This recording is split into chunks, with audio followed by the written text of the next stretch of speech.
Hello, and welcome to the next episode of Myths and Stories, a Destiny 2 lore podcast. Tonight, we are continuing our, like we said last week, the never ending story of the Awoken, because it is probably the most in depth story and the one story that we have the most recorded history of to be told in the Destiny universe. The only other stories that have a huge amount of recorded history would be something like the Hive with the Books of Sorrow, or the Cabal now with the new Duality Dungeon. But even then, those are very small snippets of the total history of some of these people. Whereas like the Awoken, we have tons and tons and tons and tons of info on them. A lot of this info was given to us when the Forsaken expansion came out for Destiny 2, and it just really opened up the story to so many different characters and so many different things.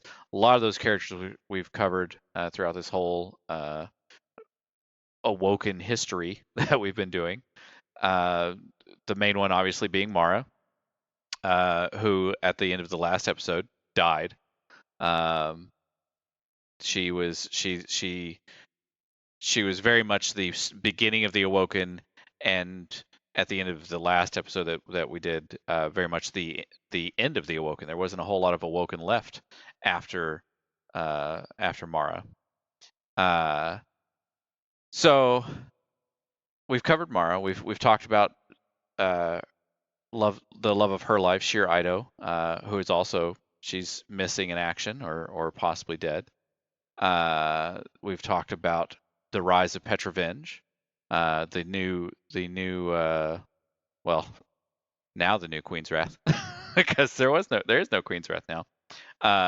Mara's brother Uldren, who was at that fateful battle above Saturn in the rings of Saturn, who was able to escape.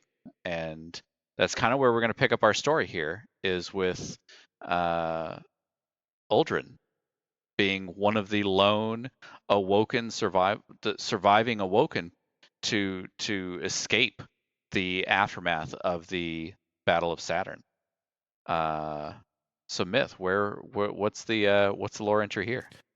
Yeah, so very fittingly, we are actually going to start tonight with a Destiny 1 Grimoire card that is called The Aftermath. That is immediately after the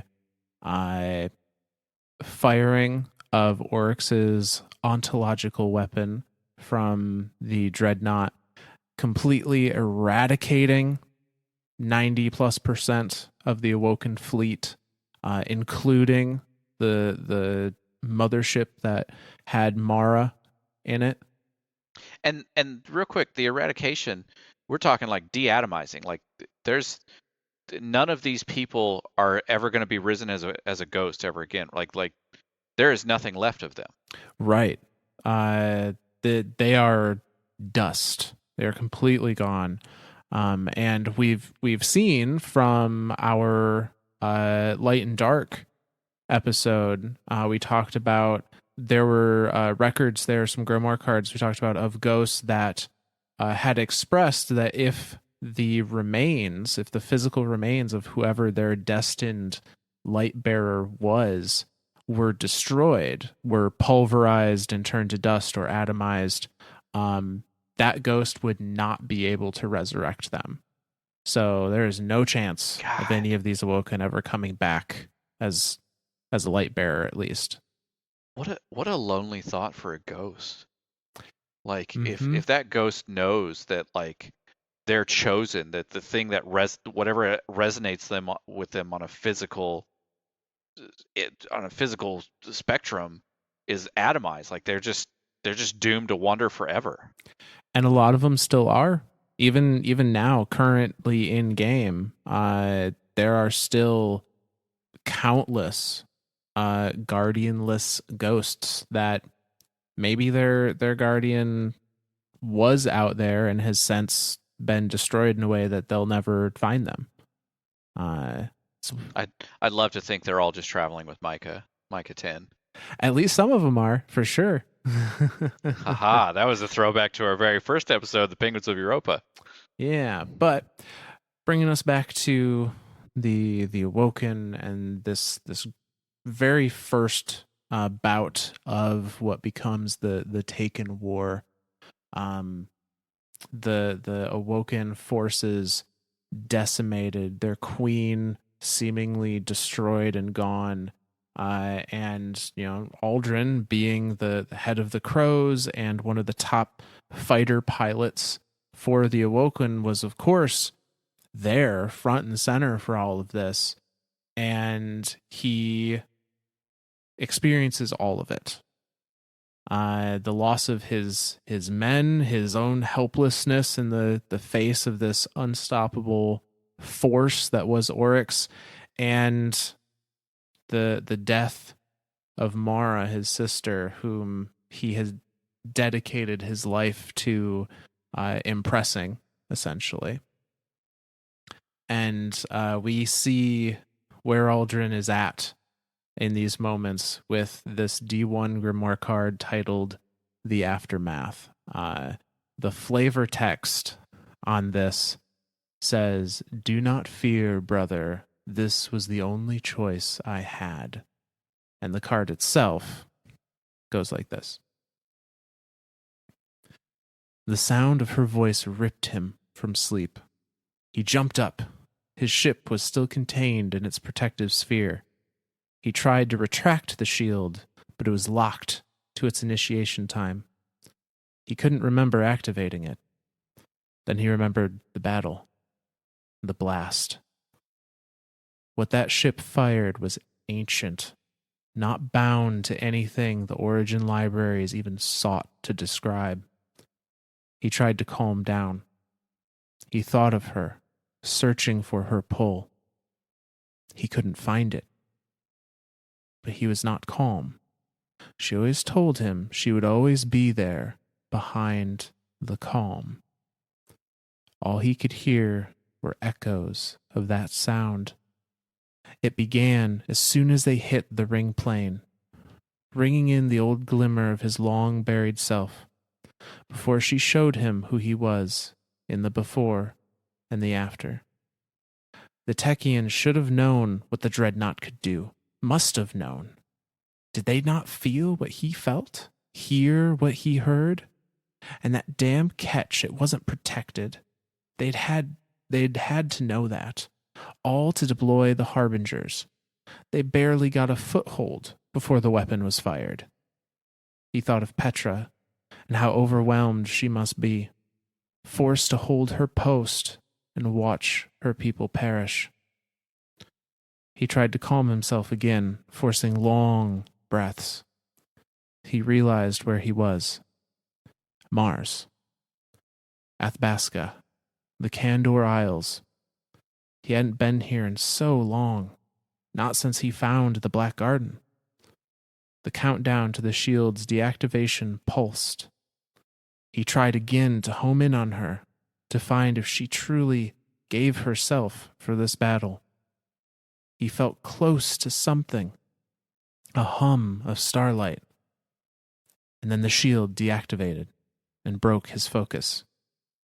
He climbed out and saw the damage to his ship, and the truths of the Armada's devastation sunk in. He turned in despair to find hundreds of his Crow drones deployed on Mars long ago, circling his ship, waiting. "Welcome back, Master."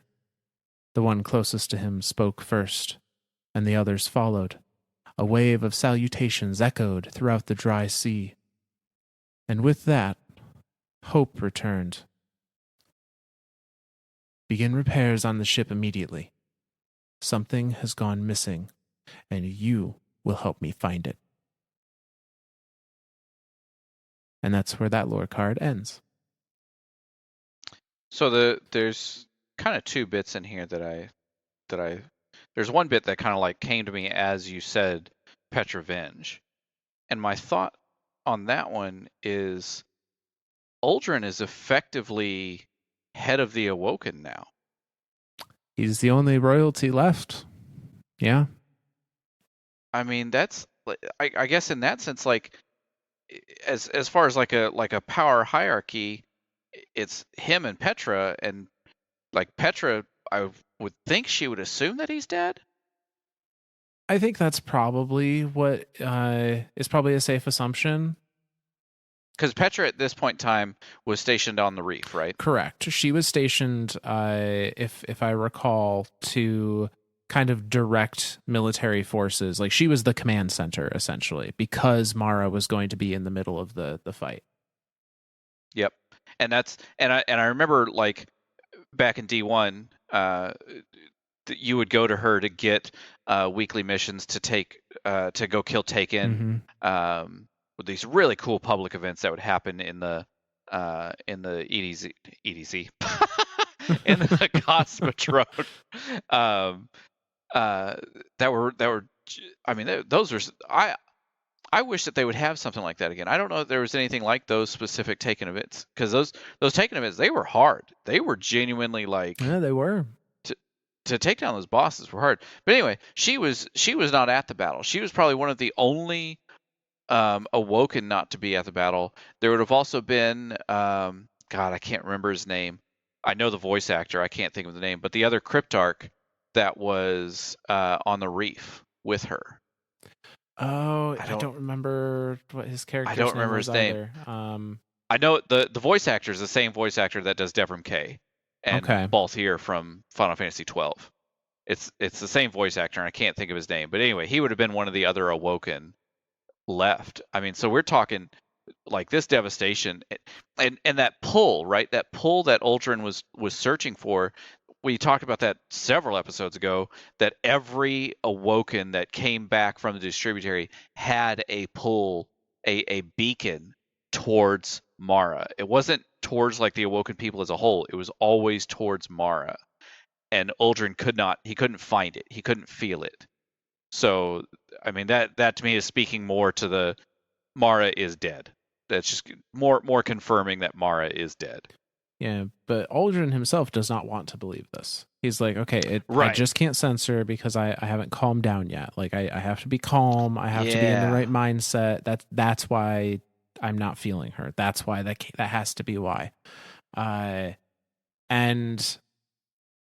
yeah, Uldren is in a state of denial at this point. Absolutely. And it's one of those things, like I don't know that any of us can truly understand to the full extent what it would be like for him. He has based his entire life around what Mara's opinion of him is. He has based his entire life around needing her approval and her attention, and that isn't just a life of 50 years or 60 years. That's a life of 12 billion years. Like since like pre-distributary, like yeah, Exodus Green, like that's eternity, and that's a long ass time. To have the notion that suddenly that person just doesn't exist anymore. Like, how do you come to terms with that? Yeah. And it's so fitting to me too that his ship has apparently crashed on Mars. Mm-hmm. Like the one like forbidden place that he wasn't supposed to go, right. And that's where his ship has landed. And like these crow drones, these are basically like autonomous, scouts. Yeah, they're little scouting robots. Yeah. So they're nothing of like huge firepower or anything to be made of these drones. Just thousands of I think of it as like little helper bots that are all just hello. How are you doing? Right? like that's that little echo throughout the chamber. And pre Witch Queen, or I guess it would have been pre Beyond Light. Yeah, pre Beyond Light. You could actually go and see his crashed ship. Yeah. Yep. It was there on Mars. Yep. It was in one of the lost sectors. and it was a little scannable, and your ghost would scan it and go, "This is Uldren's ship, you know, da da da. This is where it must have crashed after the Battle of Saturn." So yeah, that was that was neat to be able to see that. Yeah. So the next card, we're going to stick with Uldren for a minute. And say I do want to point out though the flavor text on this grimoire card is just a hint to what we read already in the previous episode in the Tyrannicide chapters, where Mara knew this was coming. Mara had a plan, and she didn't let anybody, especially Uldren, in on what that plan was. But even here in the flavor text of a D1 grimoire card, Mara's words attached to this card are, "Do not fear, brother. This was the only choice I had." So even then, kind of hints that there's some stuff happening in the background. But absolutely. But we're gonna stick with Uldren for a second. The next card we're gonna go to now is in the D2 lore book called The Forsaken Prince. And the chapter is titled After the Fall. And this is again, he's still on Mars, but this is post the crash. This has been probably at least a couple days, maybe a little longer. And this one goes like this. She's gone. He lives now in a state of perpetual dread. He hates the future because he fears it. He fears its emptiness, and he cannot imagine lonely eternity without her. As he staggers down the edge of a Martian chasm, he can feel the drop calling to him, begging him to join her, to end it all. The heat of the place soaks him in sweat. The dead chassis of one of his old crow drones slung over his back feels like it's compressing his ribs, pushing his lungs up against his sternum, expelling his breath. He needs the drone to fix his ship. Again, he must get off Mars. He must start looking for her. The weight of the crow drone slams him down on hands and knees. His vision swims, stars and shining harbingers soaring through the ring plane in a wall of terrible light, and he sees the moment the dreadnought took everything from him, the moment his sister finally, absolutely, utterly ran out of secret plans. That instant when all sound ceased and he screamed denial, and yet in spite of his soul's plea to die with her, reached for the deflection shield that saved his life. He crawls until he can rest in the shadow of a dead Vex block. He crashed in the Kandor Isles, not so far from the gate to the garden, the place where he saw another path for the Awoken. Why had Mara never accepted his vision? He has been hearing her. Thirst hallucinations, surely. But there is that hum, that whisper, that thrill of starlight in his skull. A flock of his crow drones found his crash site and repaired his fighter. He made it halfway to orbital velocity before a Cabal gun clawed him out of the sky and sent him crashing down in Hela's basin. Now his crows are dead, and the fighter is probably beyond repair. And his sister is gone. His sister is gone. And he followed her, and all of his people followed her because he and they were so sure that she had a plan, that she always had a plan, something better than dying by the thousands for a city that does not care. He should go home. He should go home if he can find a way. But will he have the strength? He cannot be the champion they loved. He cannot restore their faith in the purpose of the Awoken or in his sister's design. He no longer believes. This world is a carcass now. The scars of the Guardian's passage. Cabal fortresses reeking of decay, littered with flesh and bone and broken armor.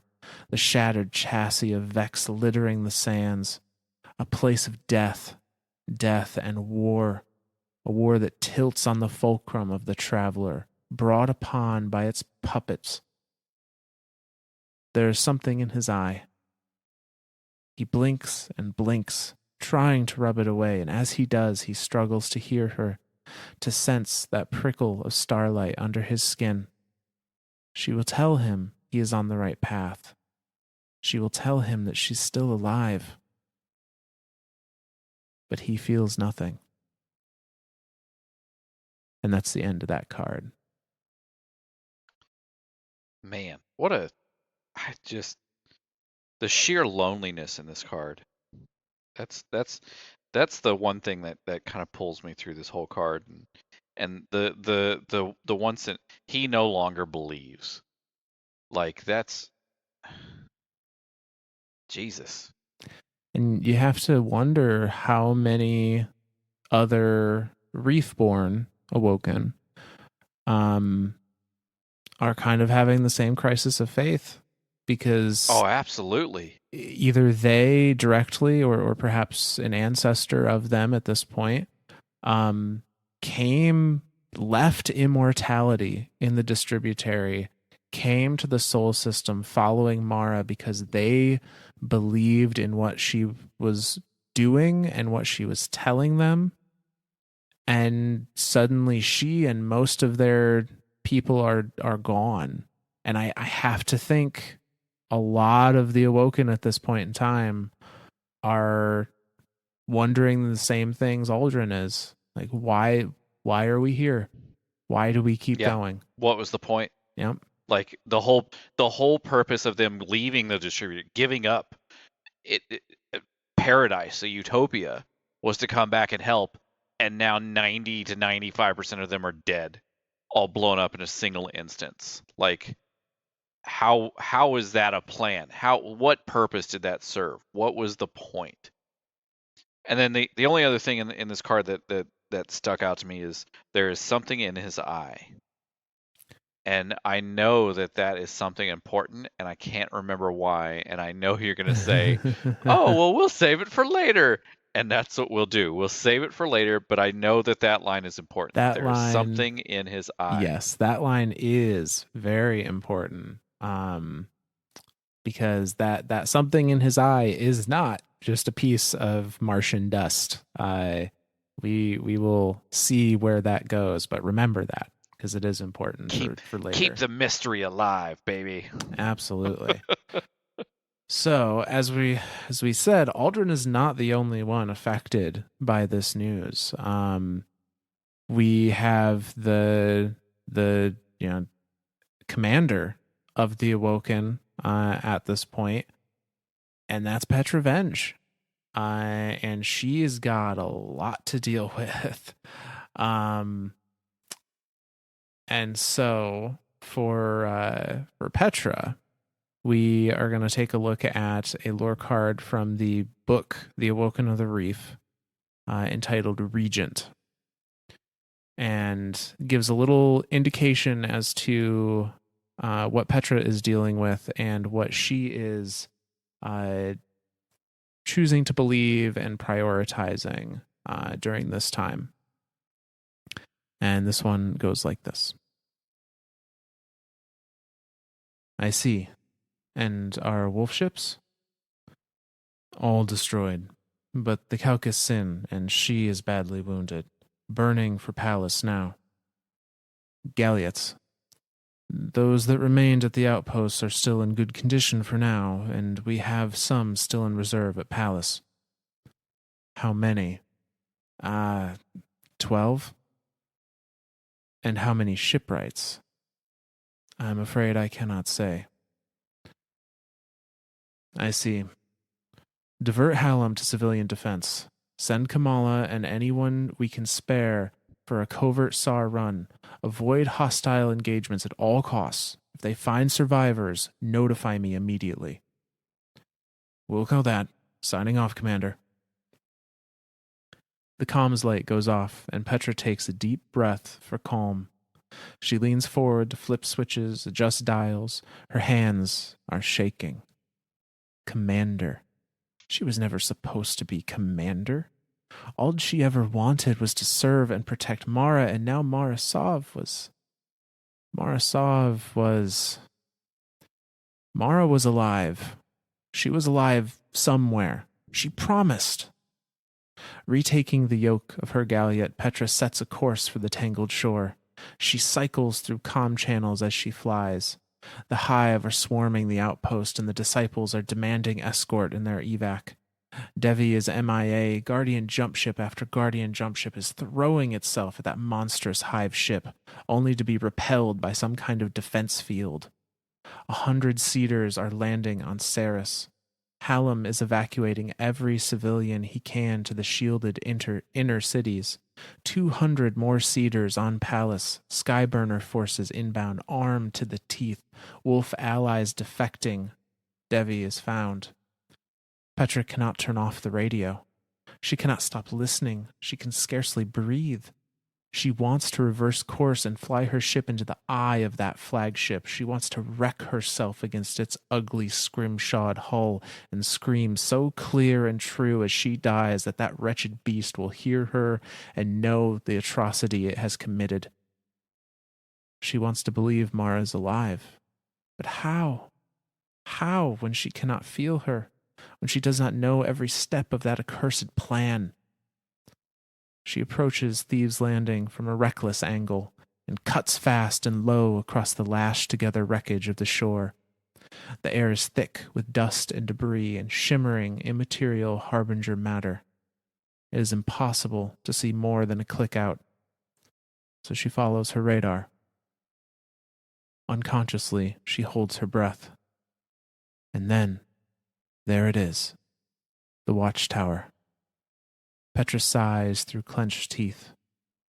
It's whole, unharmed. And that's the end of that lore card. So here we have a lot of the same emotion, right? Like Aldrin talked about seeing the cliff and how it's calling to him, just jump off, just kill yourself, just end it, go be with her. Petra even is kind of, I mean, borderline in that same mindset of just like, fuck it all. What's the point? Like, and for the two top Awoken people, the Prince of the Awoken and Petrovenge, who I believe at this time is Queen's. No, she wouldn't have been Queen's Wrath, would she? What would she have been at this time? I mean, she was Queen's Wrath, and now she's Commander. Oh yeah, Commander. She can't even believe it. Yeah, no. So I mean, the top two people of the entire Awoken just ready to say, "F it, we're done." And she, she's sitting here listening to the comms, and all this stuff is basically what we saw throughout the beginning of the Taken campaign, in the Taken King. The Skyburner, they literally they slammed it entire. I still can't get past the Cabal's idea of creating a beachhead is slamming a fully loaded ship into the side of this freaking dreadnought. Just, we're gonna make a hole, and it's gonna be our ship. Boom, done. Now we got a beachhead established. Let's go. Like, Cabal are kind of nuts. But Guardians, just throwing themselves at it. Like, it still amazes me that Awoken. We look at Awoken in the terms of like Guardians and stuff, but we never really look at Awoken in the terms of an Awoken. Like, they are not immortal. If they die, that's it. That's game over. That's the end of their life. Whereas Guardians, they'll throw themselves at something. I mean, hell, there's some lore entries that talk about there's a dedicated space in the tower where Guardians just jump off just to kill themselves, and then they get res back at the top. Like, what? That's kind of a morbid thought. I don't know why that just kind of came to me there as a morbid thought of just Guardians killing themselves for the fun of it. That's an odd thought. Anyway, but yeah, so she's scanning through all this stuff, and she finally just makes her way back to the reef and lands, and she sees the watchtower. And the watchtower is the I don't want to call it a beacon, but it's that main, like when you mouse over the reef, or if you mouse over the Dreaming City in game, that's that main building you see. That kind of looks like an upside down hunter cloak, is what I described it as. Like, it's just this huge tower with this like circle up at the top, and it's, yeah. That's the watchtower. So she sees that and sees that it's whole, that it's unharmed. So if the watchtower stands, the dreaming city stands, which means there is still something. There is still people. Like she talks about, civilians and stuff like that. There are still something left of the Awoken, at least in the dreaming city, hopefully. Yeah. And the one thing that I think Petra has that Aldrin doesn't, the first, well, I guess two things. The first thing being she has work to do.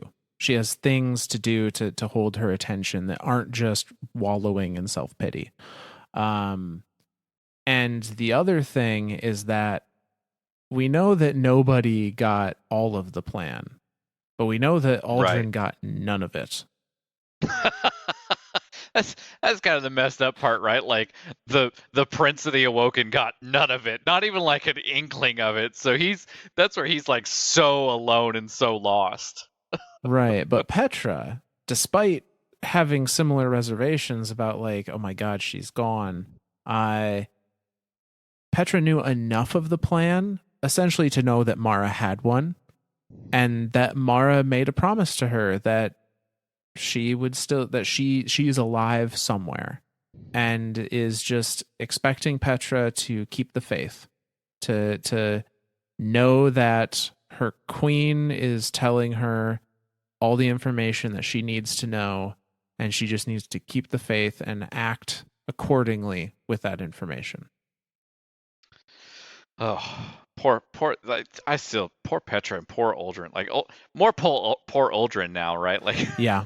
he has none of the plan. He has none of it. But yeah, so Petra is hearing all of she's trying to negotiate, like, okay, we need to evacuate these people, we need to defend these, we need to find these people. And all the time while she's directing these and keeping track of things happening on her radio, she's checking to see, does the watchtower still stand? Does the dreaming city still stand? And she gets that slight reprieve that, like, yes, at least this bastion of the Awoken people is a place that is still here that we can still go to, because the reef is fallen at this point. And that's kind of Yep. what they're explaining in some of these radio transmissions.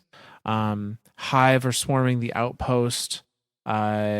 She talks about 100 Cedars have landed on Ceres, 200 more on Jesus. Pallas. And for those not familiar, Cedars are hive ships. It's different than a tomb ship. I was gonna say it's not those little ships that, like, the ones that kind of look like giant T's. Yeah, Those where it are has the like tomb the flat ships. spot on top. Those are the tomb Yeah. ships. The Cedar, when you're going through the Navoda strike, you walk through the middle of one when you come out to the public area and you're going back into the strike towards the very end.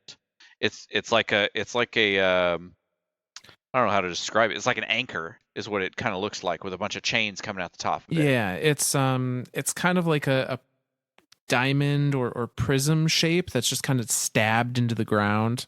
And it's got all these chains on it, and they explain these in Destiny 1. I don't know if they ever do in Destiny 2. I don't think they do. But the Cedars are how Hive infect planets. Is they pepper them with these cedar ships, and those cedars burrow into the ground, and they are kind of like incubation chambers for more Hive. And that's why that's where like Thrall come from and that kind of thing on planets that the Hive are taking over, is they're being created in these cedar ships. Jesus. At least until the Hive have established enough of a bulkhead to have like actual witches and they've carved out spaces to facilitate the growth of new Hive. But the fact that hundreds of these have peppered the reef in a matter of, I'm assuming, hours or days. I'm thinking hours. Like, I doubt it would have taken Petra days to go from the Battle of Saturn or wherever, or even the reef itself, to the watchtower. Like, I'm thinking all of this is happening in the matter of hours. Yeah, and they have no wolf ships. so they have no more catches. All of their fallen ships are either destroyed or wounded enough to be unusable. The one that they had, the Calyx Sin, was badly wounded, and they were burning it for Pallas. They knew it was in dire straits, but they needed support at Pallas to try and get people out, because it had 200 cedars headed its way. All they've got is Galliots, and they only have 12 of them. And the wolves themselves, like the wolves, the fallen of House of Wolves, they're all defecting. They're all jumping ship. They're like, well, Awoken's not here to keep us in check. We're out. Any that remained after the House of Wolves expansion are scattered at this point. They see the writing on the wall. They are not loyal to the Awoken people. They are loyal to those that could keep them in check, and the Awoken people can no longer do so. Which would also include Varix, right? Or no, is he self-prescribed leader of House Judgment? He's self-prescribed leader because he's the only one left of House Judgment.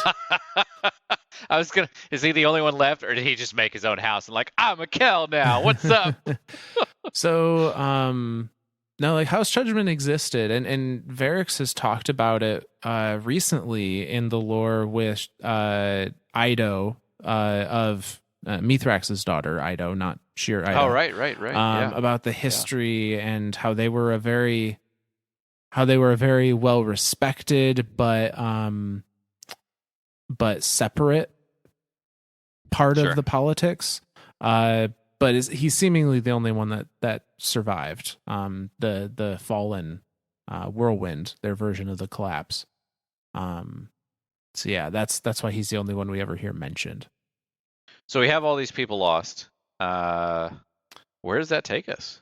So we are now at a spot that's kind of interesting. So essentially what happens at this point is the entire of the Taken King expansion. Which isn't particularly Awoken focused, despite them having a major role to play in the starting of the Taken War and in some of the background events. But for the most part, the Taken King expansion follows the line of the player guardian infiltrating the dreadnought, setting up transmat locations there. That's when they're talking about like guardian ships keep throwing themselves against the dreadnought and they keep getting bounced back. We infiltrate using invis technology stolen from Rasputin and good old stealth tech and ship covered in hive chitin. Thanks, Eris. Your ship was needed. Thanks to Eris Morin, she did not get her ship back. And again, more great cutscenes from D1 that if y'all get a chance, go check them out. Just Google D1 Taken King cutscenes. The one that we're talking about, it's literally Cade. He's talking to Amanda Holiday, and he's like, all right, picture this: an unsanctioned Vanguard op with stealth tech, a ship reeking of hive, and a lone guardian descend into cavalry. And Amanda Holiday's like, okay, well, she'll be fueled up and ready when have you told Eris about this? She's like, oh, I'm not telling Eris. Screw that. She'll hit me with a rock. And then he's like, oh, I'm not flying that thing. We'll go get the guardian to fly that. Screw that. That's dangerous. Yeah. So many good scenes throughout the Taken King expansion. Still definitely one of my top expansion. Everything that comes out for Destiny, I hold to the Taken King standard, because Taken King was really what I feel like put Destiny on the map as like, we're here to stay. We're creating something to live. Oh yeah, big time, big time.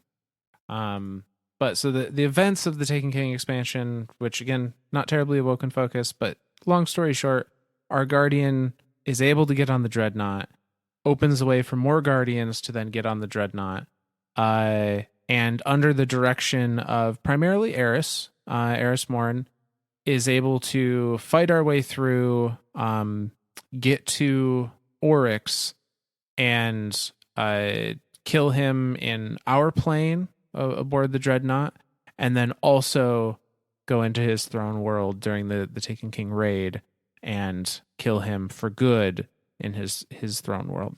And that's such an impactful thing too. Like, not to focus on the Taken King or Oryx or anything, but we as Guardians killed a god. Oryx was essentially a god, and we killed him. But like, as far as like in terms of gods, he's like the lower 1%. It's like us killing Hermes or something. Like, good for you. You killed the messenger boy. There's still more out there. There's still bigger bads.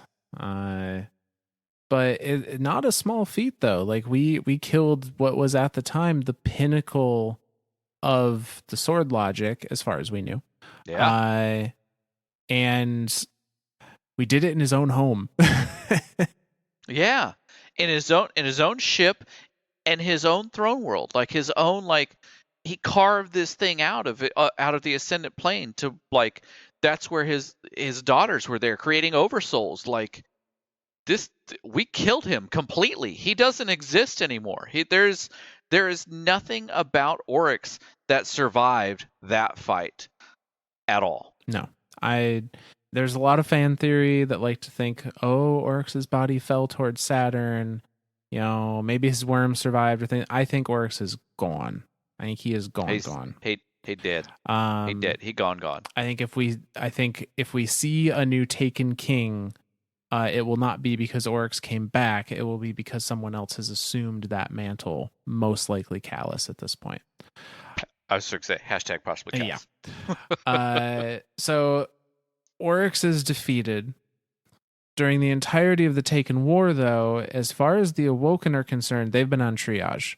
They've been trying to retreat people back to safe areas. They have been like doing what they can to try and recoup and understand what's happened and where their people are. And at this point, they have not heard from Mara. They have not heard from Aldrin. They are under still the command of Petra, and we're going to take a quick glimpse at what Petra's thinking and what the Awoken people are thinking during this time. We're actually going to look at the lore card on one of, I know, Zor's favorite exotics, the Black Talon. The exotic sword, the Black Talon. Such a beautiful sword. It really is super pretty. Just fix the catalyst. That's all we're asking. Give it, I don't know, give it something. Just fix the catalyst. Give it chain please. reaction. That's all I'm asking. Chain reaction. That'll work.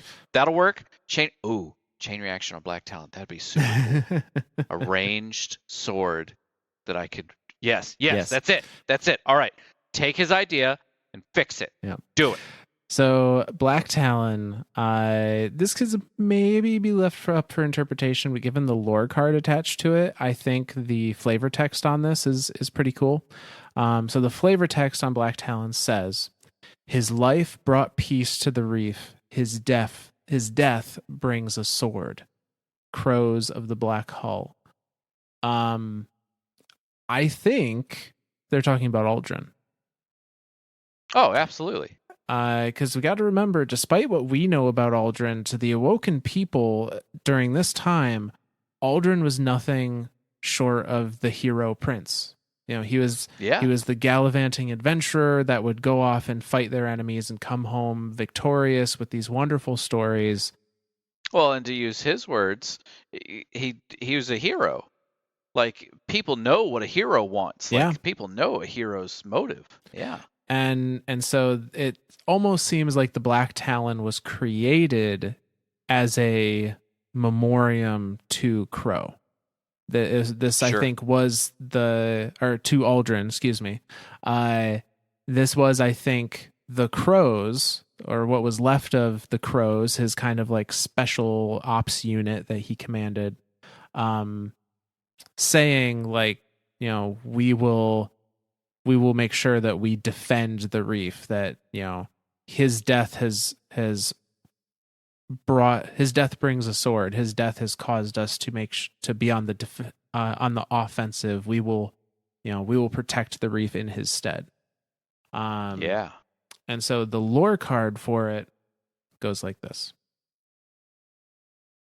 3 months after the Taken War, Hallam found her in the washroom closest to the Black Hull entrance. We're going to be late. Petra sat on the sink, eyes dry, shoulders squared. I'm not going. Hallam let his paladin straight posture relax a little. The Regent Commander should probably attend the late Prince's memorial. The crows will want to see you. I hear they've commissioned a sword in his honor. If I go, it's as good as saying he's dead. As good as saying Mara's dead. Well, Hallam exhaled. Aren't they? Petra ground her teeth. And then, but I want people to believe. And that's the end of that short lore card. And that, again, that that believe, right? Like that was something that Aldrin said, he just doesn't believe anymore. He's lost all faith. Like Petra is still trying so hard to get people to believe there is something out there. There's no way that they're dead. There's no way that the Awoken queen and her brother, the prince, are dead. There's no freaking way. And so, yeah. And this all goes back to, for Petra. Petra is utterly trusting and devout in Mara. So loyal to Mara. And Mara, her queen, promised her, I have a plan. I will return. Yep. And Petra is just holding on to that statement, that idea for dear life. And she is so desperately wanting the Awoken people to also believe in that and to rally around it and not try to move on in a world where their queen doesn't exist anymore, but instead to defend what they have so that their queen has somewhere to come back to. Yep.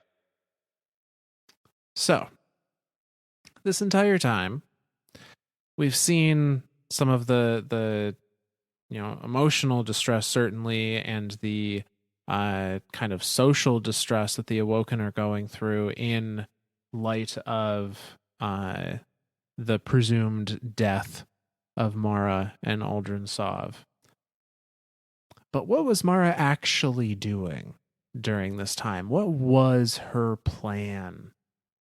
So we get not only a hint, we get kind of a log of what Mara is doing during this time. So we know that Mara used at the end of Tyrannicide 5, Mara states that she allowed herself, she forsook the salvation of her Techians teleporting her out. She allowed herself, her physical form, to be destroyed by Oryx so that her soul could walk down the length of his blade into his throne world and just chill there. Boom. Her whole idea was to use sword logic to find a way into that ascendant plane, into that realm, to be able to be like, okay, you've defeated me, great, but have you really? And so that brings us to the Reverie Dawn armor set, which is still available in game and can be acquired from the Dreaming City, as well as, I think, focusing engrams for one of the seasons. That might have only been the weapons. I'm not sure. No, I think the armor is also. Oh no, I guess you can only focus the weapons themselves. Okay, yeah, That's what I thought. I remember at least the weapons, but yeah. I mean, you can still get the armor, and it like if Yeah, you go yeah. through Shattered Throne and all that stuff, you can still get the armor. Which I'd highly recommend if you don't have it, not just because lore significance, but also because it's really, really cool. Like, personally, for me, I like the whole, knightly style of armor when they do it, and this was a really good looking one. This to me, my favorite is like the Warlock robe with like Metro Shift on it, that blue and the It spicy. looks good. It looks good. So we're gonna go through the whole set because the set has the lore cards that describe what Mara is doing post death. So we last left off Tyrannicide 5 with her. She's just chilling in Oryx's throne world, waiting for Oryx to die. Essentially, Yeah. she's gambling on Guardians being able to take Oryx down so that she can enact the next step of her plan. So we're going to start with the Reverie Dawn helmet. And as far as I know, these lore entries are the same across all of the classes. So the Titan helm will read the same as the Warlock, will read the same as the Hunter, and so on. And it goes like this. She waits. She trusts that Eris will shepherd the Guardians, and that infinite ambition of those undying half-children will deliver her. They will enter the court and challenge its king and dance in its killing ground, and they will master the school of sword logic so mightily that if they will overturn its teacher and forsake the crown. Soon. But soon may not be soon enough, because Oryx roams the hollowed spires and melancholy shores of the dreaming city. He stands looking out over the mists of her beautiful creation, and he laughs. She can feel him there like a thorn in the meat of her palm. She scolds herself for not factoring Shirochi's love into her design. Then she berates herself for this nervous energy, this fretful self-cannibalism. Lungless, Mara remembers the sensation of a deep breath and enacts it in her mind. She remembers the singularity before her, and she waits. And that's the end of the Helm lore card. So Oryx is he's in the Dreaming City. Yeah, and it's important to know why he's there or how he got there. So in Tyrannicide, Now he's not in like an Ascendant plane version of it. Like he's actually there. yeah, he's there in the Dreaming City. Yeah. So in Tyrannicide 5, when Mara mentions that one of the Techians, I think she names it as being Shirochi, is sitting there with a portal open to the Dreaming City, hand outstretched, like, Mara, come with me, because she didn't know all the plan, because nobody knew all the plan. And Mara hadn't factored that in. Mara had assumed that the Techians would just leave her because she told them to leave her. And Shirochi having a portal to the Dreaming City open when this shockwave, which is essentially an extension of Oryx's will, touched this ship and touched Mara and obliterated her, and then presumably touched the portal to the Dreaming City. So now Oryx, because that portal was there, because Shirochi hesitated, he knew that the Dreaming City was a place and he could find his way to it. I mean, he's the navigator after all. Right. Like, and I was thinking about that too, of like him being called the first navigator and all that. Is his will touching that portal? Is he able to just like boop? Now he's there instantly, or does he still has to travel there? I get the feeling that he can just be there. Well, That's what I'm like Vex, right? Like he, because his will exists in that area, he can just boop. Now he's there. well, I mean, even better thinking about it, there's precedent for this. Crota and Oh. presumably Oryx, it can literally just cut a hole in space time and go wherever the hell they want. That's That's right. probably exactly what it was. He went, "Oh, I know that's now There's a a place. place. I can just cut a hole in the air that will take me to that place because now I know it So exists." so it's less of a boop and more of a sook. Sure. I I know you hate me for that. That's okay. You gotta add sound effects to your reality traveling bullshit.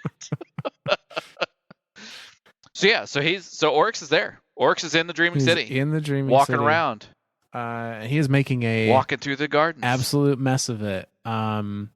So this is a common misconception, I think, from a lot of people, is that Savathun somehow is responsible for the state of the Dreaming City when we arrive during Forsaken.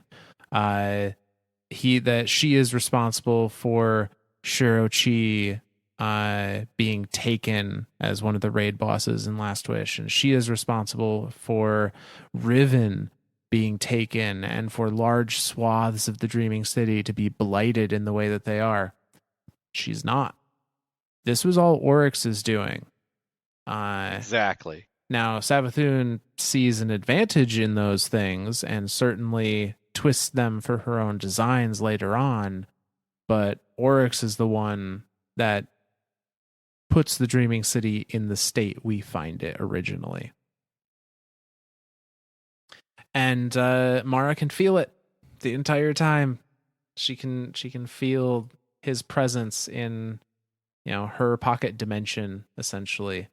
That is the Dreaming City that her and Riven created, and she's got to just force herself to not care, essentially force herself to play the long game and just wait it out. That's got to be hell. That's got to be absolute hell. I can only imagine. So while Oryx is there, he does, like what you were saying, he does do all this. He takes Sadia, he takes Callie, he takes Shirochi, he takes Riven. Like all of that is Oryx is doing. Yes. Jesus. But we can see now with the next armor piece, which is the Reverie Dawn chest piece, that Mara's wait does eventually come to an end. And chest piece reads like this. She feels Oryx's true death in both halves of her soul. A full imagined exhale before the aftershock reaches his throne world. It crumbles around her like stone, like ash, like veils in a breeze.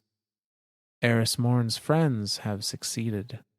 The Guardians have slain a god. She steps through the ruins. In the end, there is nothing. Nothing but Mara Sov and the howling of rampant, untamed logics. Her great and terrible gamble has paid off. The rest is up to her now.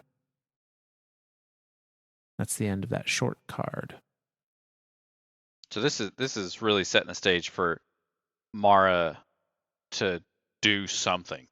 Yeah, so she now don't know what that something is, but it's something. She has the crumbled throne world of Oryx in front of her. All of the power of that throne world left unclaimed by the Guardians that slew him. Much to Toland's annoyance. There's a different lore card where Toland is yelling at us to essentially assume the throne, to take the crown, and we don't.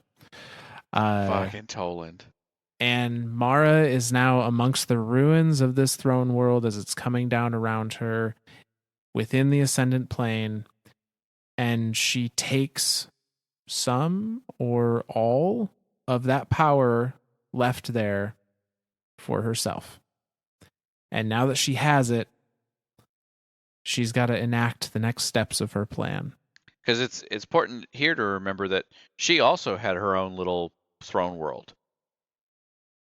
She did. She had created the what is now the Shattered Throne, but she helped create that. So she has seen this ascendant plane. She's not the unfamiliar. ascendant plane, yeah. right? Like this isn't like a completely unfamiliar space to her. This is very much a almost a familiar place to it. There's as much as it's like untamed logics and crumbling around her. There's still that familiarity about it to her. No, so she and that's a good point to bring up. Remember, keep that in mind that she created, I believe she called it Isilia. Right. Yep. Her own throne world with the help of Eris and Riven and her Techians. But she's got to get there.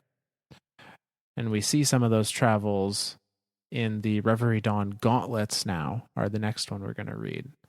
And they go like this. She travels across the ascendant plane. The voyage across the sea of screams threatens to erode her edges as no other trial ever has. In Oryx's throne world, she had a semblance of an identity. Treasure, spoil of war, defeated queen. Repugnant and alien and not me, but she could use those contortions as guideposts to trace her way back to herself. But here in the emptiness between throne worlds, she has nothing but what she can carry, and the burden is growing heavier. But she is not alone. He tries to speak to her from a place of high contempt, and in doing so, he invites her into his topography.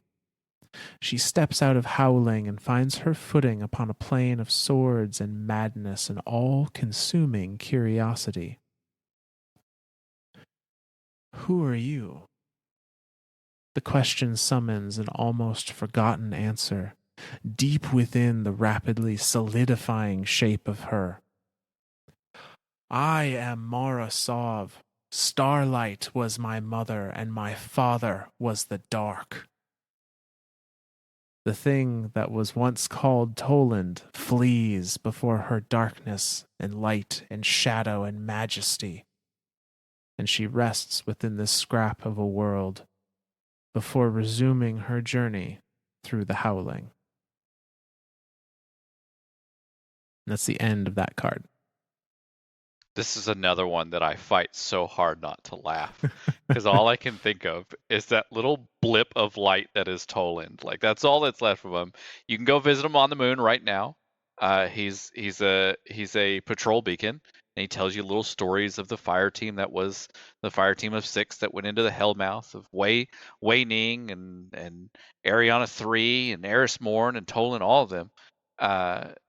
And he's also in the Shattered Throne. You can find him in little bits there, and he tells you little bits of some really cool lore bits in there too that he tells you. And here he's got his own little ascendant plane thing, and well, not his own ascendant plane, his own little throne world. And so seeing that, he calls out, "Hey, what are you doing here? What are you?" And Mara, "I am Mara Sov. Starlight was my mother, and my father was the dark." And Toland like, "Bah!" and runs the fuck away. Out of his own throne world. The thought of little blip of light Toland like, "Wow!" and just run away. I can't get that image out of my mind. It is a wonderful image. She is out of everyone that could screw with Toland. I love that it was Mara Sov to screw with Toland. Like we all think of him as this crazy blip of light, but he really is more than just a crazy blip of light. He's a psychopathic blip of light. But yeah, so she's throughout this, she is literally recreating herself, and it talks about how like she in a throne world that has some sort of logic, that has some sort of rules about it. she could exist fairly easily. She exists as a treasure, a spoil of war, a defeated queen, a repugnant and alien and not me. So she's there's something there to define her, but in the scream of it, bleh, in the sea of screams between throne worlds that is within the ascendant plane, all you have is what you can carry with you, and that's not in a physical sense, that's in a metaphorical sense, like what thoughts you can bring with you through these spaces that are not spaces. And then stepping into another throne world, that one being Toland's throne world, which I don't know why I didn't think of it till now, but Toland absolutely has a throne world. Mm-hmm. She steps into this and now has identity. She is literally the question summons an almost forgotten answer deep within the rapidly solidifying shape of her. She's literally, by will alone, by will and thought alone, she is rebuilding her body atom by atom. Like, not for the first Jesus. time either. Right, like she did this. Jesus. She's been on this rodeo in the distributary once before. Slightly less hostile conditions back then. But this definitely isn't a learning experience.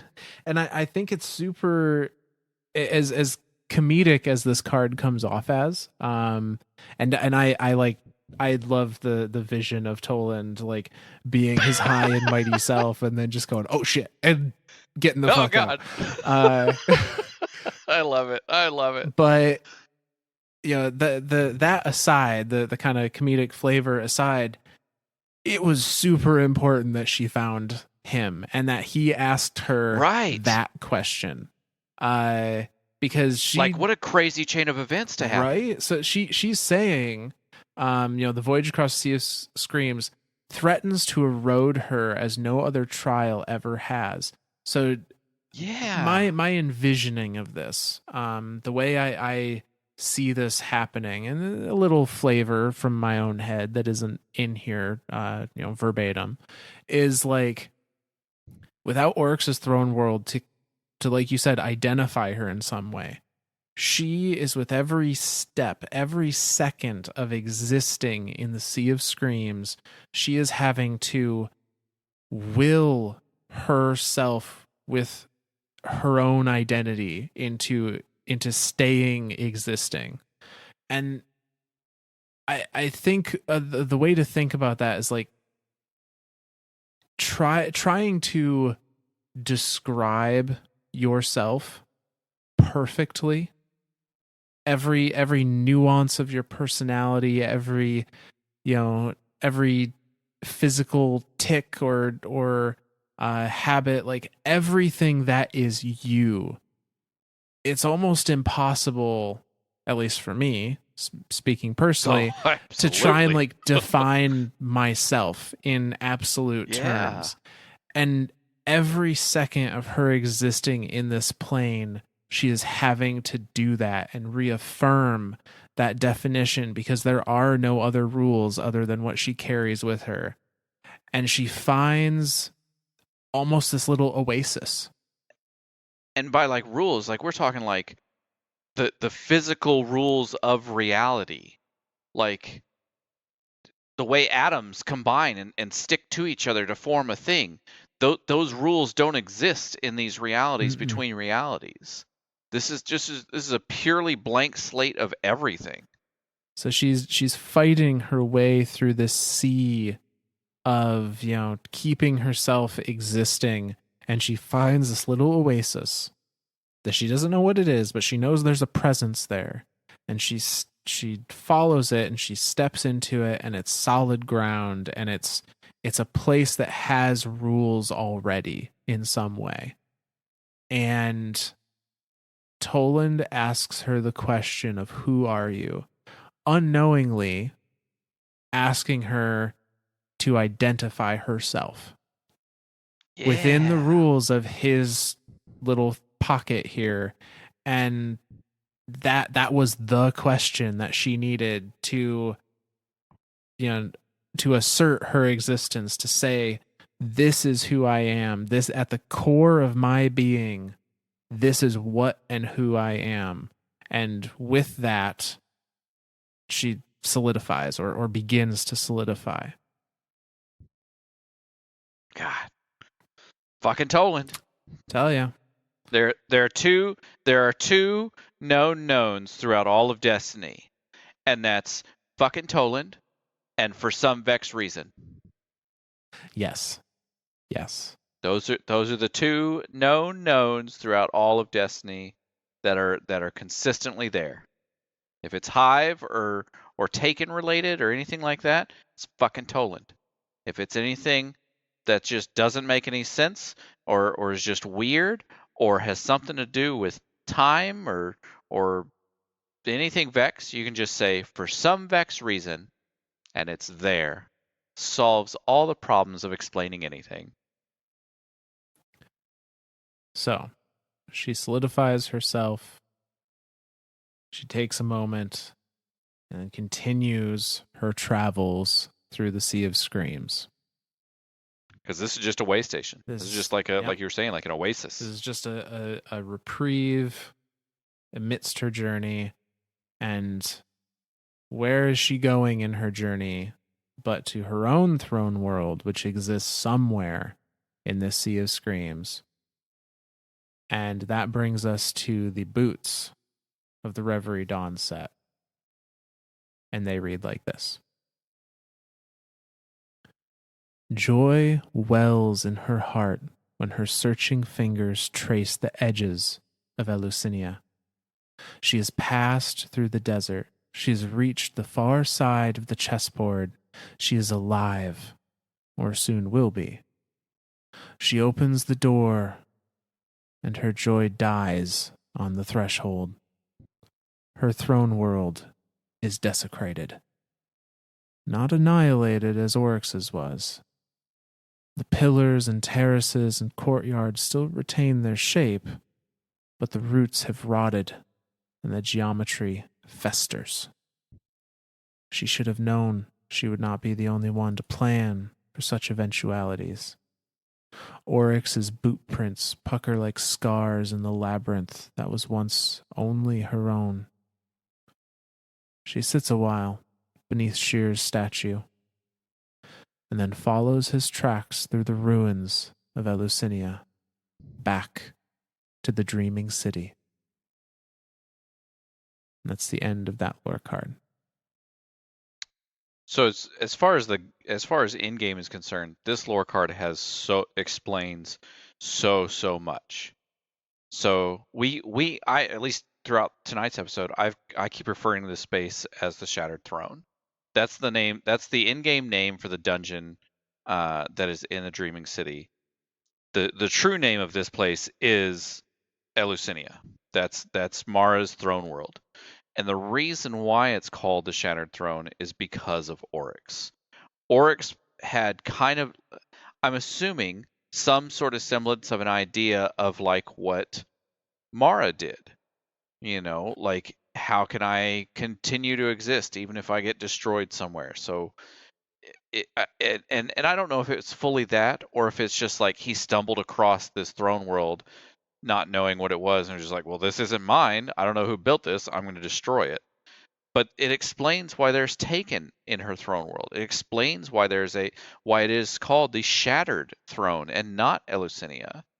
You know, like there's so much about this lore card that has so much more in-game I don't know what you call it, like in-game reality or in-game connotations, whatever. That it's amazing to me that it's such a short entry on the Shattered Throne. Yeah, and I if we think about the nature of throne worlds, I think Oryx absolutely had an inkling as to what some of the backup plans of Mara might be. Because he was not dumb by any means. Like this is he's the god of knowledge. He's the god of knowledge. Has lived for millennia. So yeah, I think he fully knew or knew a decent amount of what Mara was maybe going to try and do, and perhaps through hubris, believed that it would not come to pass, or that maybe he thought she was going to try and escape his throne world while he was still alive. But regardless, he identified, I believe, Eleusinia for what it was, and that was the throne world of Mara. And yep. I wonder, so we know the general purpose of a throne world is that's where your soul is stored. That's yep. where if you die in a different plane of existence, you return to your throne world to recuperate and then eventually go back out into other planes of existence beyond your throne. Pre Oversoul, correct? Pre Oversoul, yeah. And I wonder if Oryx's desecration means that function no longer works for Mara. If this was previously, she was going to use her throne world like Oryx and like the Hive used theirs, where if she died somewhere else, in the material plane, that her soul would return to Eleusinia and she could be reborn, again and again and again, and she would have some semblance of immortality, like the Hive, the upper echelon of the Hive do. Right. And I would assume that if that were the case, if it was going to work that way for her, that Oryx's desecration was probably specifically to prevent that. Right. I think so. I like that theory. And the only non-taken in the entire Shattered Throne is Dueling Karu, right? And her Hive Knights, I suppose. Sure. But yeah. Sure. The three. Yep. Who now for some reason have the same name. Yeah, I can't explain that one. Who thought that up? Like, it was so great before, because you could be like, hey, A is at 25%. Don't touch A. Go shoot B or G. I don't remember their full names. I just remember one started with an A and one started with a B and the other started with a G. I don't know why they went A, B, G. They could have been A, B, C. It would have been fine. Whatever. I was okay with that before. Now they're all named the same thing. I mean, granted, you could just nuke them like a single Nova Bomb. Boom, they're all three dead. Now you just go into damage phase. Not the point. The point is the only non-taken entity in the entire Shattered Throne is Dueling Karu. And again, this isn't a Hive episode or anything like that, but Dueling Karu is a envoy of Savathun. Yeah, Dueling Karu is, I think we could say, the only entity within the Shattered Throne that is Savathun's. Sure. I am led to believe, based on this card, that probably all of the taken that are there were left there by Oryx, maybe in hopes that Mara would try and escape his throne world into her own, discover it desecrated, and then be gunned down by the guards he left behind. Absolutely. I all of that makes sense. So, needless to say, she is not gunned down by those taken guards. But she sits with Shear's statue for a while. The one place that she carved a statue for Shear Ido. And then knows that she cannot stay there. And so she returns to the Dreaming City through that portal, that gate that connected her throne world to the Dreaming City proper. Now, at this point in time, would you consider? I'm going to kind of break off for a second here and kind of ask this odd question. At this point in time that we're at in the story with Mara, would you consider Mara to be a god? That's a tough one. That is. Like, so to me, and I'm going to explain my reasoning behind this to see if that you have any type of similar thoughts or anything on it. She was able to recreate herself a second time, like you described the first time being the distributary. Mm-hmm. In that instance, she gave up godhood. She didn't want her people to be in a moral utopia because she wanted to use that time that she could have there to create something to come back and help humanity, help the soul system, help the world she left behind.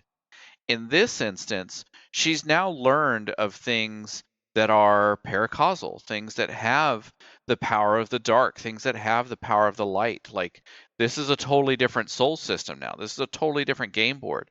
And she always talks about herself as like the pawn moving across the chessboard, and when it becomes the end, it becomes a queen. And what new board state is now that there's a queen on it? Well, what happens if a queen becomes a god? What new board state does that create? And that's where, I mean, her physical body was killed and her consciousness slipped into Oryx's throne world. And again, that was fully intentional for that to happen. She knew that was going to happen. And so she wanted to create, and she thought this up on her own, this idea of the bomb logic, right? Like, if a single piece of the bomb can be disconnected from the rest of the bomb, it looks as a useless piece. It looks as just like, a bits of wire or a circuit board or a battery or whatever. But by itself, it is nothing. But if it can come back and create itself back into a bomb, now it has some sort of logic. And so that's where I'm curious of, by her using bomb logic to defeat sword logic in this sense, because as much as she didn't kill Oryx herself, she obviously had a finger in it. So again, the Guardians, another part of the bomb. Eris Morn, another part of the bomb. We as the whole, the Guardians, Eris, Mara, hell, even Uldren, the Awoken people as a whole, all had little bits in this, all had little fingers in this bomb to defeat Oryx. And now that Oryx is defeated, Mara can now exist again. She has worked her way across the Sea of Screams, across multiple throne worlds to exist again, and she has willed her body back into existence. And I can't think of anything else in the universe that could do something like that other than a god. So, I propose the question to you again. Do you think at this point in time Mara is a god?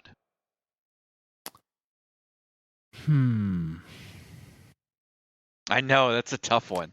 I really like this question. I do too. I thought this one out for a while, and I knew I was like, finally, I've got some theory or something that I can hand to Myth and be like, I did something. I did some homework and research and stuff.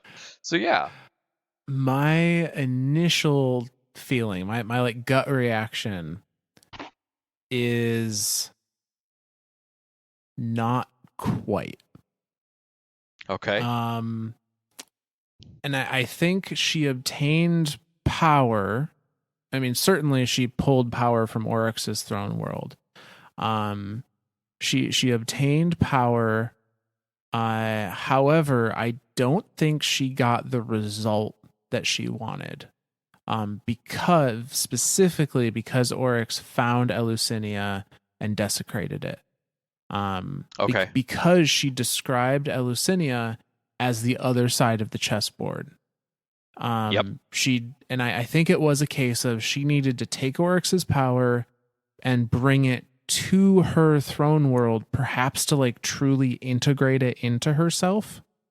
Sure. Since the throne world being like the home of the soul, I could see it being something as in like, okay, I'm going to steal his power and bolster my own throne world with that power, and that is going to then, give me untold abilities. And she was not successful in that.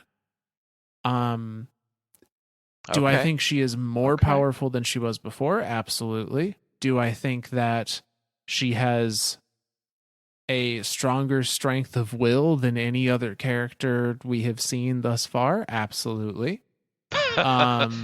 Maybe just a little stronger will, right? Yeah. But I don't think she's obtained godhood. the other part that I'm curious of that too is, you know, because the first time that she had some interaction with the dark and the light, where she fell into the singularity and created the distributary as not gods, is this possibly like a second chance to her to fall into another realm of existence, to go, okay, well, being not gods didn't work. We still kind of are getting overrun in the soul system. Maybe I do need to become a god. Maybe I need to be that level of awesomeness to be able to defend this soul system with whatever power I can lend it. And would she have done something like that? Would she have thought of herself as a god? You know, when she comes across Toland, I am Mara Sov. Mother was my starlight was my mother, and darkness was my father. Like, you know, she's commanding herself into this reality. Like it, I I I I I don't know. I don't know. I think you're on the right track for what she wanted. I think that's Okay. precisely what her original plan was to ascend to godhood in this manner, and then she would be powerful enough to be the defender of the soul system, to be the god of the soul system and keep it Yeah. safe from another collapse. Over this traveler ball thing that because she doesn't like the No, traveler. she does not. She wants independence from it. Right. She from the beginning, like even back on the accident screen when the call went out, you know, do we turn back or do we go forward? And she's the one person that said, well, we turn back. She didn't turn back because she wanted anything part of the traveler. She wanted to save the rest of humanity and separate that from the traveler. Like that's so, like, even to this point in the history of the Awoken, that's such a powerful thing. And that's still the motivation that drives her, I think, is to Mm-hmm. be the savior of the soul system, to be the god of the soul system that has nothing to do with paracausal ability. She wants to be the non-paracausal answer to the paracausal question of the soul system, of the entire universe. Yeah. Like, light and dark, who gives a shit? I'm better than both of you. Yeah, she wants to be the god of the shade of gray between light and dark. Yeah. I like that. I like that. Okay. We can continue now. I thought that would be a fun No, question that to kind is. of That's a good mill one. over here. And actually I want to add an additional point there before we move on to the last Reverie Dawn armor piece here. Um I think this is the first time Mara has been wrong, or that things have not gone to Oh according to shit. her plan. Oh shit, I've never thought of that till I now. think this is the moment where Mara becomes fallible.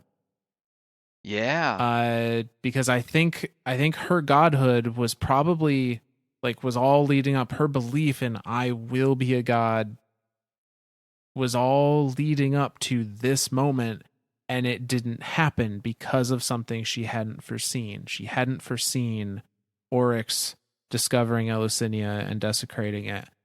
And it doesn't happen, but I would be very interested to see what an interaction between Mara and Riven would look like at this point. Oh my god. Because Could you imagine I that? think there would be a want now. Or even like Mara and Sheer, or Mara and Callie, or any of them, right? Like Mara coming up, not Sheer, fuck, I did it again, didn't I? Shiro Chi. I did it during our Shiraido stuff too. I suck.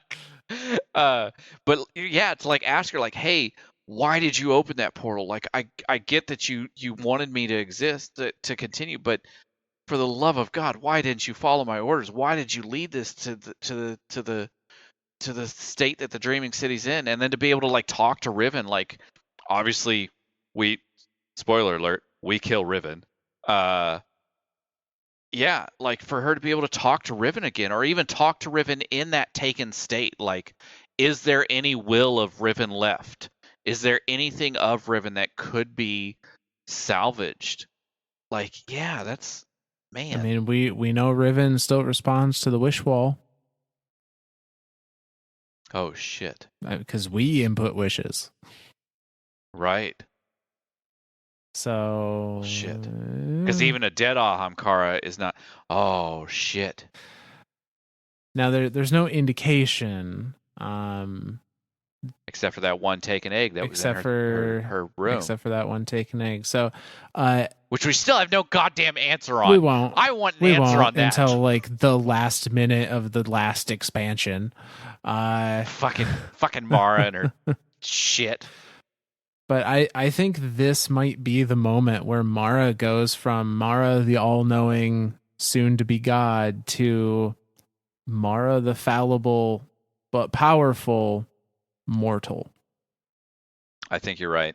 Because even throughout our most recent interactions with her, like throughout the season of the Lost, throughout the post Witch Queen campaign stuff, like she has doubt, she has questions, she has breakdowns. Like the whole plan. I think you're right. I think the ultimate plan was for her to become a god. I think that was the end all be all plan that she had, that like, Eris had bits of, and Petra had bits of, and maybe some of the Techians had little pieces of, and Uldren had nothing of. But that was the goal, was for her to become a god. And when that plan fell through, I think you're right. I think this is the fallible Mara now. Like, okay, well that didn't work. Shit. Now what? I still have lots of power. I still have a lot of influence, but what does that mean now that I am not a god? Like, could she possibly become a god eventually? I mean, there doesn't seem to be a reason she couldn't, perhaps through other means, but I don't think she is for the time being. Well, shit. Okay. But so, Okay. with all of that in mind, we're going to finish off the Reverie Dawn lore set with the class item from Reverie Dawn. And it goes like this. She is home, but it is not the same. Shirochi has been taken, Kali and Sadia too, and Riven. She used to sit in the shade of those wings, laugh at the riddles that rumbled in that mercurial throat. But this creature is all teeth and broken promises, transformed by the expectations of another scheming, secretive sister. I cannot stay here. These are the first words that pass through this throat, her throat, though it shares none of the molecules that comprise the code of her former body. They scrape and ache as they pass through her lips. Again, if only to remind herself that she is alive. I cannot stay here. And that's the end of that lore card. The only part of this entire lore card that makes me question everything is that one single sentence. This creature is all teeth and broken promises, transformed by the expectations of another scheming, secretive sister. Now we know that Oryx, Savathun, and Zebra Wrath were sisters. Oryx was, I'm going to screw this up, Alrosh, right? Yes, I think so. It was Alrosh, Sathona, and the third one. I think it was just Alrosh. Sivu or something like that. It's been a minute since I've looked at the old names. Yeah. She talks about another scheming, secretive sister. The only other scheming, secretive sister that I would instantly think of would be Savathun. So the question comes down to, was Riven transformed? Was she taken by Savathun, or was she taken by Oryx and then handed over to Savathun? Hard to say what the exact kind of like process was. What I am thinking, because we don't know how much time it took Mara to traverse the Sea of Screams.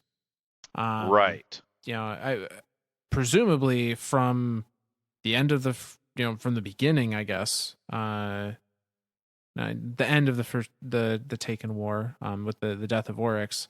I'd say at least the end of the King's Fall raid. Yeah, the end of the King's Fall raid, all the way until the Forsaken expansion. Like, if we're assuming all this is happening in real, quote unquote real time, that's a number of years. That's 2 or 3 years. That'd be at least 3 years. Yeah, because the Taken King would have been a whole year. Then we would have had a whole year of, because like towards the back end of that year was when Rise of Iron came out, and then like the fall. No, so maybe that would have been. So if that's the case, totally viable in my mind that Oryx would have, desecrated Eleusinian, desecrated the Dreaming City, took Shiro, Kali, and Sadia, and Riven, and then was killed. And Savathun came in later to pick up the pieces and manipulated the now taken, entities to her own devices, to help power that battery. Yeah, and I want to hone in on that same line, but for a different reason. So this creature's all teeth and broken promises, transformed by the expectations of another scheming, secretive sister. I think when she says another scheming, secretive sister, I think she's drawing parallels between Savathun and herself. I think she's saying that Mara, is a scheming, secretive sister. Yeah. And she is now seeing that turned against her in the form of like a kind of a dark mirror that is Savathun. Yeah. Oh, I like that. Which also could explain why she hates her so damn much. Yeah. I mean, no, absolutely. Other than the whole curse thing. Well, I mean, obviously the curse thing, but like she's seen how being a secretive, scheming sister plays out. And she's like, this shit sucks. My whole people died. Like that this was no way to live. And so for her to see that being used against her, she's like, yeah, no, screw that bitch. Like that's that's what, man, I didn't even think of it like that. For her to see that as like a dark, oh man, I like that. I like that a lot. I like that idea of her seeing that as a dark mirror. Yeah. So I do like that a lot. She sees what is left of her throne. She sees what is left of her home and her friends and family, I guess. Yeah, her people, everything. And decides, I can't be here. I need to leave. I need to go somewhere. And presumably at this point goes into hiding.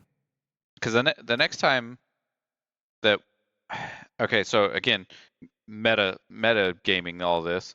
The next time that we see Mara after that cutscene in D1 is in her little, I don't know, her throne on a cliff. Yeah, throne room, I guess. I don't know if it's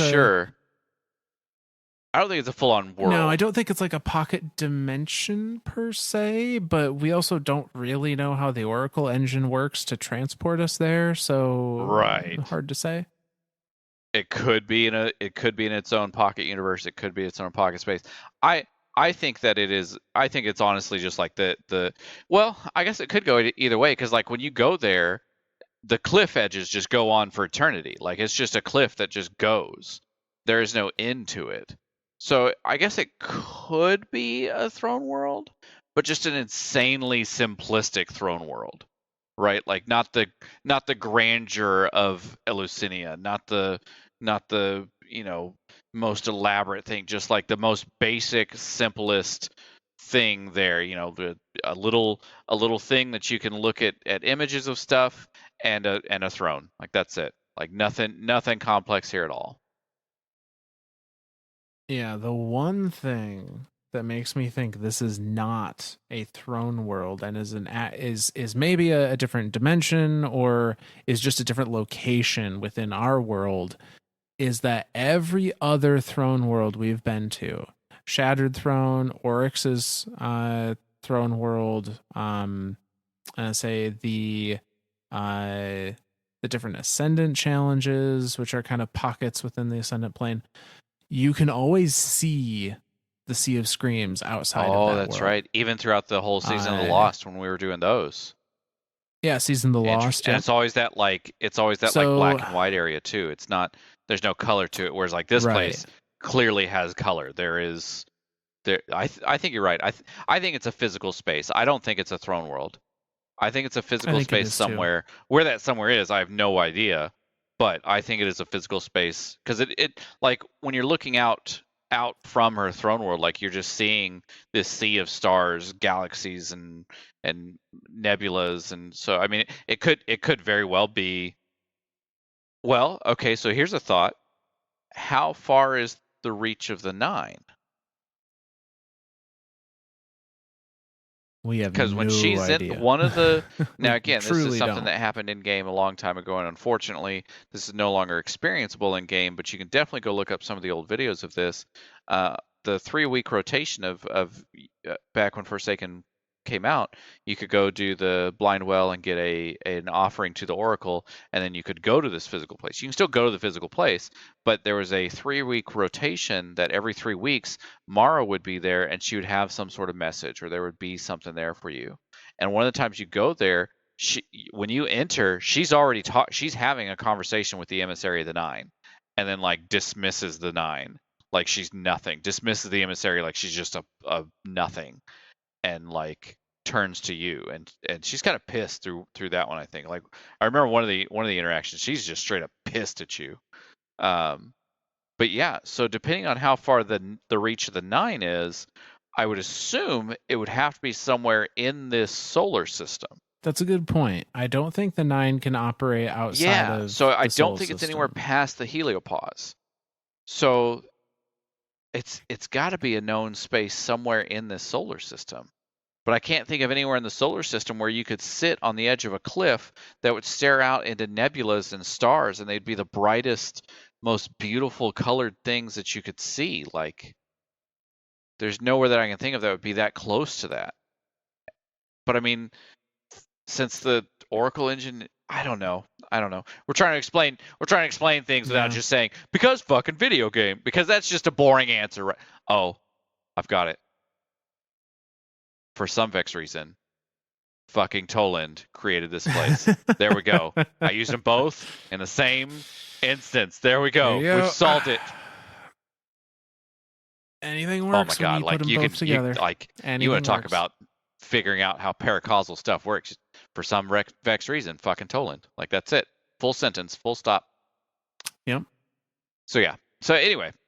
So we are gonna do one last lore card tonight. That is not going to be a continuation on what Mara's doing, because at this point in the kind of chronological steps, Mara has re-entered. She has recreated herself, re-entered the Dreaming City, and is now gone into hiding. And we do not see her again until later down the road. But while she was traversing the Sea of Screams, life still went on outside of that. And so the lore card that we're going to end on tonight is the lore card of a infamous weapon for different reasons. That being the Telesto exotic fusion rifle. Telesto. You know what? When they threw it in Banshee's hands, it literally crashed the tower. Okay, I just want to put that out there. Yes, they put to like, if you go to Banshee now, he's holding Telesto. Before this, was it before this season? Was it last season? No, I think it was with this season. Okay, well, it's going to be with this season then. They started whenever it was, the tower crashed. You couldn't get into the tower. It would just black screen you out. You couldn't. It'd kick you all the way out to orbit. That's how powerful Telesto is. I'm afraid to put it in this lore entry. I'm afraid to put it in this podcast. I can't believe I've said Telesto as many times as I've said it. It's got to be like it's got to be like Beetlejuice, right? Like if you say Telesto 3 times in a row, then it's going to happen, right? Yeah, well, don't tempt fate. Uh, If we it don't know how breaks, powerful if it it is. breaks the podcast, we know we've done something wrong. Yeah. If we've already been delayed a day, if this ends up coming out on Thursday, you'll know why now. Fucking Telesto. I like it. I love it. Okay, continue. So, we look at the Telesto exotic fusion rifle. The flavor text on it says vestiges of the Queen's harbingers yet linger among Saturn's moons, which is in this instance purely just flavor text. It's kind of cool to think that the harbingers from the original assault on Oryx's ship are still like kind of, pieces of them are kind of floating around the dreadnought, the now dead husk of the dreadnought and the rings of Saturn. It's that belief, right? Like that hope. I like Right. that. Yeah. I Yeah. believe it, therefore it is. The important bit is the actual lore card here. And I'm going to read it how it's stated, and then we're going to go over something that you may not know about it. So the lore card is a transmission. It is from Paladin Kamala to the acting regent Petra Venge. And the message of it is contingency reserves overdrawn. We underestimated nobility troth reparations. Aldrin suggests that we open reintegration talks. Have you discussed endowment support? If Reef endorses support, Paladin Orin will engineer reinforcement. Message ends. The key phrase here is Paladin Orin. All right. Well, now I've got to get. Okay, hang on. I got you. Explain that. I'm gonna go look this up real quick to see if I can come up with the same message that you're about to tell everyone. Okay, so Paladin Orin in transmissions between Awoken, specifically the Paladins. In this case, it's Paladin Kamala, which was referenced in one of the previous lore cards tonight, being set to Petra. The mention of Paladin Orin. Paladin Orin is not a actual person in this case. Paladin Orin is a key phrase to tell whoever the receiver of this message is that this is a coded message, that this jumble of words is not the actual message being given here, that there's something to decode that gives you what the true missive is. So in this case, and I think in all the cases of a Paladin Orin code, it is that you take the first letter of every word and you string them together to give you what the actual message I've done is. that, and I'm not sure I have the right message. What did you come up with? So, the message that is decoded from Telesto reads: Crow untrustworthy desires power. Holy shit. Untrustworthy. Okay. Yep. DES. So IRE. Yes. Does that match up with what you have? POWER. Holy shit. Yeah. So crow in this instance does not mean our crow. Crow is a code word for Aldrin. It's so fucked up that like so I'm that is his guardian's name I now. know. Like it's fitting, but it's also fucked up. Like yeah. Poor guy just can't catch a break. So I'm using this lore card as more of a teaser / cliffhanger for y'all. So this tells us that the Awoken become aware that Aldrin is still out there, and they see him as untrustworthy. He desires power for reasons that we will discuss next episode. Holy cow. I didn't even I read the Paladin Orin part like when you posted this and like what we were going to cover, and I was like, why does this even matter? And then when you said Paladin Orin just now, that's when I was like, oh shit, it's a message, it's a code. Okay, yep. It's on Enceladus, which it might still be. We don't fucking know. We don't know what's on Enceladus. Anyway, well, that's our episode tonight. Do we have any shout outs or anything?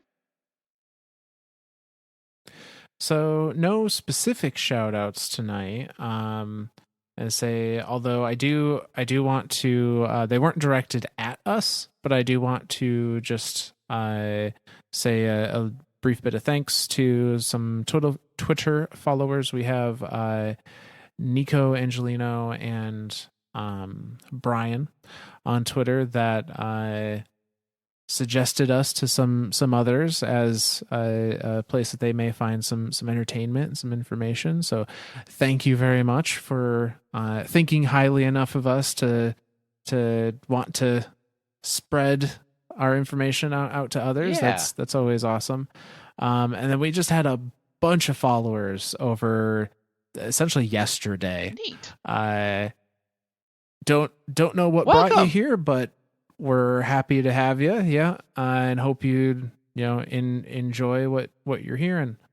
So, no specific shout outs other than that, but, just thanks again to everyone that continues to tune in and listen to the two crazies here. Thank you guys, gals, and other self-identifiable anthropods. I did want to point out, just as point of course, we hit 30K. We did a thing. 30,000 listens over the course of 8 months? 7 months. This is the start of the 8th month. 7 months, yep. 30,000 listens. Yep. Holy shit, guys. Well, thank you. Thank all of you. Because again, without all of you, we wouldn't have any listens. We'd have like 5. Just be our clanmates. But now we're on a bigger scale. Our scale is growing. All right. Well, any other cool shout outs or anything?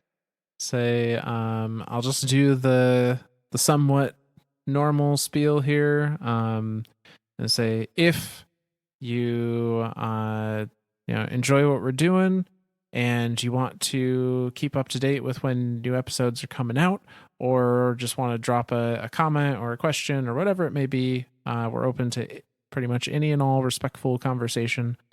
You can reach us at Myths and Stories, the Z instead of an S at the beginning of stories, on Twitter. I haven't asked this before, but I'm going to now because why the heck not? If you enjoyed what you heard, leave a review on your platform of choice if they happen to let you do that. Spotify. Yeah. The one that can't.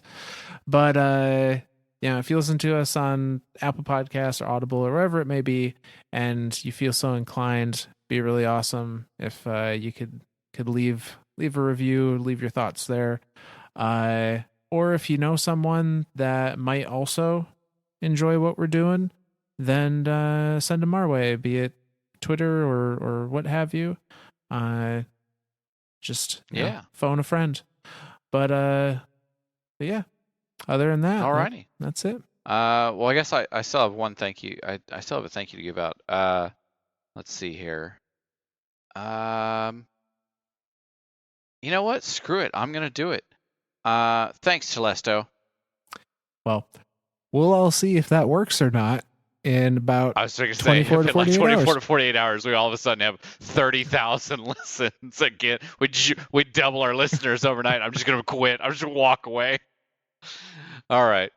Well, I guess on that note then, from all of us lore nerds to all of you guardians out there, we'll see you next week.